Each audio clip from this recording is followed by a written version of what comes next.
Good evening, my friends. It is time for a Christmas bedtime story. A Visit from Saint Nicholas by Clement Clark Moore. 'Twas the night before Christmas, when all through the house not a creature was stirring, not even a mouse. The stockings were hung by the chimney with care, in hopes that Saint Nicholas soon would be there. The children were nestled all snug in their beds, while visions of sugar plums danced in their heads. And Mamma had her kerchief, and I in my cap, had just settled down our brains for a long winter's nap.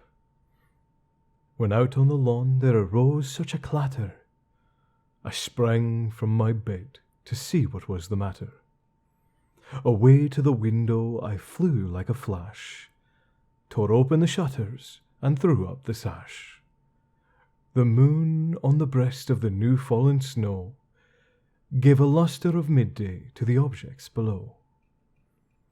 When what to my wondering eyes did appear but a miniature sleigh and 8 tiny reindeer. With a little old driver so lively and quick, I knew in a moment he must be Saint Nick. More rapid than eagles his coursers they came, and he whistled and shouted and called them by name. Now Dasher, now Dancer, now Prancer and Vixen, on Comet, on Cupid, on Donner and Blitzen. To the top of the porch, to the top of the wall, now dash away, dash away, dash away all. As leaves that before the wild hurricane fly, when they meet with an obstacle, mount to the sky. So up to the housetop the coursers they flew, with a sleigh full of toys, and Saint Nicholas too. And then in a twinkling I heard on the roof the prancing and pawing of each little hoof. As I drew in my head, and was turning around, down the chimney Saint Nicholas came with a bound. He was dressed all in fur from his head to his foot, and his clothes were all tarnished with ashes and soot. A bundle of toys he had flung on his back, and he looked like a peddler just opening his pack.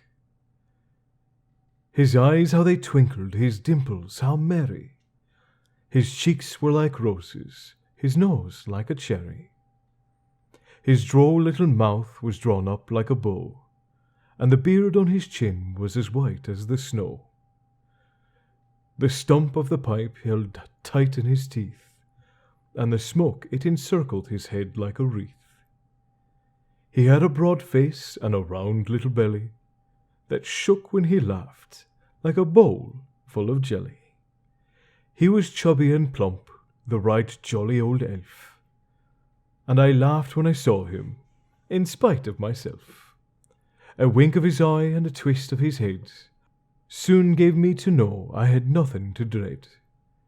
He spoke not a word, and went straight to his work, and filled all the stockings, then turned with a jerk. And laying his fingers on the side of his nose, and giving a nod up the chimney he rose.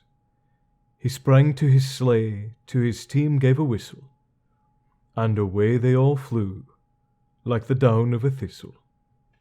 But I heard him exclaim, ere he drove out of sight, "Happy Christmas to all, and to all a good night." And to you, my friends, I also wish the best of nights and the sweetest of dreams. May you stay bloodthirsty, even in them.